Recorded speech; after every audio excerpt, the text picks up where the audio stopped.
Reba McEntire's I'm a Survivor has never been heard by fans quite like this.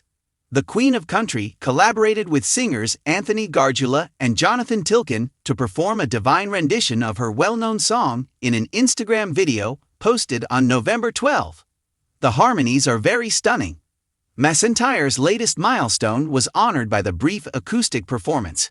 50 years have passed since she signed her first recording deal.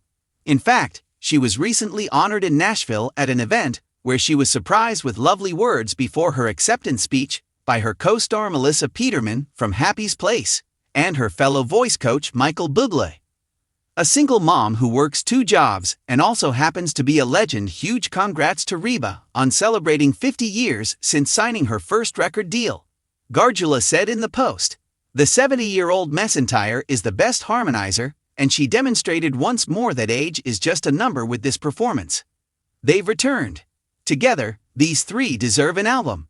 It would go platinum, I promise you," said an enthusiastic fan. Gargiulo and Tilkin had previously performed epic harmonies with Ms. Reba. The 3 performed a passionate rendition of McEntire's 1991 smash song, "The Night the Lights Went Out in Georgia," on October 10. They sounded stunning at the time as well. It was meant to be a typical night, or as typical as any evening could be with Reba McEntire in it. The country queen was finishing up a hectic week that included filming Happy's Place, practicing a charity performance that had already sold out before anyone knew what she would sing, reviewing edits for her upcoming album, and juggling The Voice.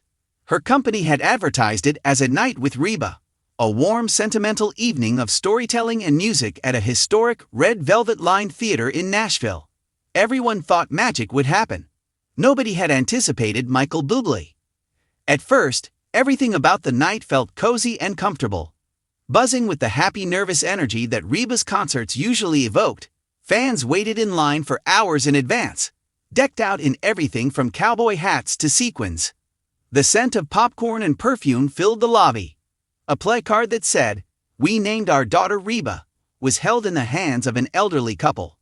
A boisterous argument broke out among a group of college students on which Reba record was the most underappreciated. Reba was sitting in a soft recliner in the green room, fidgeting with the rhinestones on her black and silver jacket. She had acknowledged on Instagram that it had been a demanding week, but despite her fatigue, she looked stunning. Nevertheless, there was a change in the atmosphere. Justin, her longtime boss, was constantly looking at his phone. Assistants muttered. Stagehands gave each other unusually quick directions. Her hairstylist even seemed a bit too happy. At last, Reba raised an eyebrow and remarked, "You guys are acting strangely." After freezing, Justin forced a smile. "Unusual? Never." Reba laughed. "Oh, I see. Yes. I'll find out if something's going on backstage." However, she didn't for once. The performance starts. Reba was met with tremendous ovation as the curtain raised, and she entered a stage illuminated by gentle amber light. She smiled, that bright, distinctively Reba grin, and waved, almost overcome by the warmth of the occasion. The audience surged even louder when her band began playing Little Rock. Over the course of her nearly 40-minute performance, she moved fluidly between upbeat favorites and heartfelt psalms that had the audience reaching for Kleenex. Using the flawless comedic rhythm she had been perfecting since her days performing for rodeo crowds, she narrated anecdotes in between songs. The true surprise, however, was in the wings. Reba took a sip of water and smiled thoughtfully at the crowd after finishing a bare-bones rendition of "For My Broken Heart." "I've always thought of music as a gift that we give to one another," she remarked, "and I want to attempt something special tonight." She signaled to the band. They gave a nod, then nothing took place. She jokingly said, "Well, either they're mutinying or something broke." The crowd chuckled.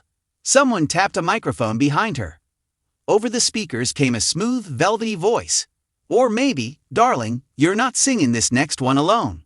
Reba stopped. It was almost funny how dramatically the audience gasped.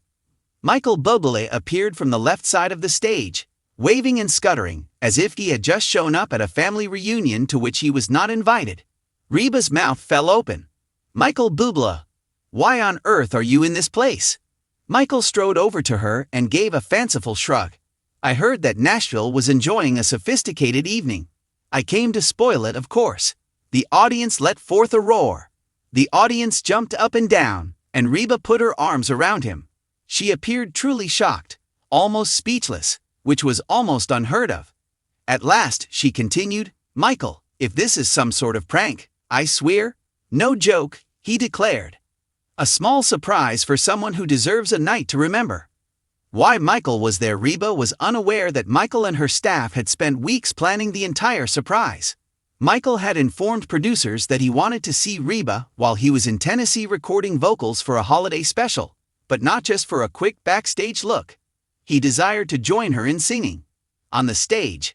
Suddenly, as the applause subsided, he addressed the crowd, saying, "Reba has been inspiring me for years. And the Queen of Country herself is the one person I would crash a show for." Reba put a hand to her heart and chuckled. "You're going to make my eyelashes fall out, honey." The duet, an enchanting moment like a man getting ready for a major moment. Michael took a step back and adjusted the microphone. Reba did the same. "I thought maybe we could do something neither of us planned for," Michael remarked. Reba's head cocked. "How impromptu are we talking, sweetie?"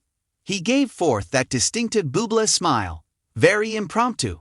A delicate, tasteful introduction was played by the band. The song wasn't by Reba, nor was it a Michael song. Before the music became apparent, the throng mumbled in confusion. "My thoughts are on Georgia." Reba's eyes glowed. As he crooned the first stanza, she put a hand on Michael's arm and, almost without thinking, fell into tune. His soft, silky voice melded with Reba's upbeat, passionate tone as if they had been singing together for years. The theater descended into the sort of quiet that only occurs during a remarkable event. Each note seemed to float in midair. Like velvet strewn on top of gold, each harmony blended into the next. Reba appeared humbled by the situation, even though she could easily hold a throng of thousands in her palm. And every time she gave him a startled look, Michael appeared happy. The audience exploded into a standing ovation so loud that the floor shook as the last note faded. The microphone was placed against Reba's chest. "Michael Bubla, you just gave me chills from head to toe," she added, taking a big breath. He gave a modest shrug. "All I'm trying to do is stay up with you." The unexpected backstage moment following the duet. They joked about and sang a lively rendition of Everything, with Reba improvising small country rips that made Michael chuckle in the middle of the chorus.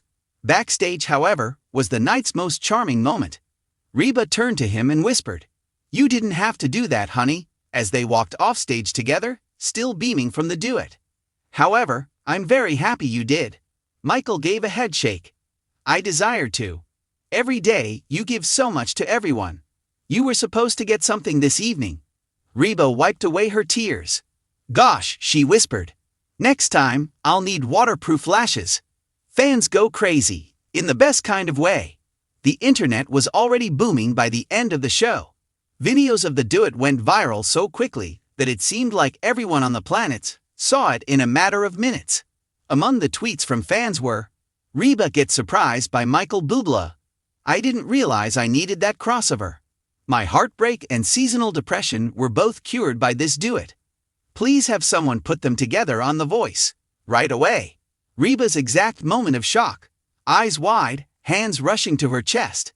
When Michael appeared behind the curtain was captured in a widely shared video. Overnight, it received millions of views. The ideal conclusion to a wonderful evening. Reba's voice had a new vitality as she came back on stage for her encore. It was lighter, stronger, and practically shining. "Well, y'all, this might be the first concert I've ever done where I got surprised harder than the audience," she joked before closing up the evening with, "Fancy." The audience joined in her laughter. Michael, who was in the wings, clapped so loudly that he almost toppled a stage lamp. Reba shared a photo of the two of them together after the show, both of them sweating from performing and grinning like children who got away with something naughty. "I still can't believe Michael Bubble crashed my show tonight," the post said. "I'm grateful that you helped make it a night I will never forget." With the words, "Anytime, Queen," Michael shared it. "Let's try it once more." Why this particular moment was important: the night had more significance than the surprise, viral videos, and ecstatic supporters.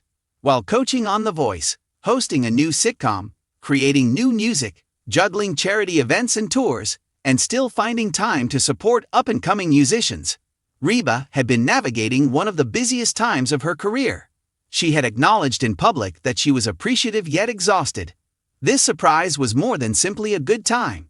It served as a reminder that even the busiest, strongest, and most adored legends require unanticipated happiness. They need someone to be there for them. And that was exactly what Michael Bublé had done.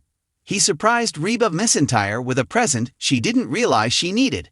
A night in which she wasn't just the star of the show, but also a friend who was praised, applauded, and showered with love. A night that fans will discuss for years. People continued turning to each other as the last of the audience left the auditorium, asking each other questions like, "Can you believe that actually happened? What a night! It only happened once in a lifetime." They were correct. Because sometimes, in a world full of rehearsals, schedules, and meticulously planned moments, the most memorable nights are those in which someone unexpectedly takes the stage and transforms everything. And Michael Bublé did just that for Reba McEntire on that amazing night.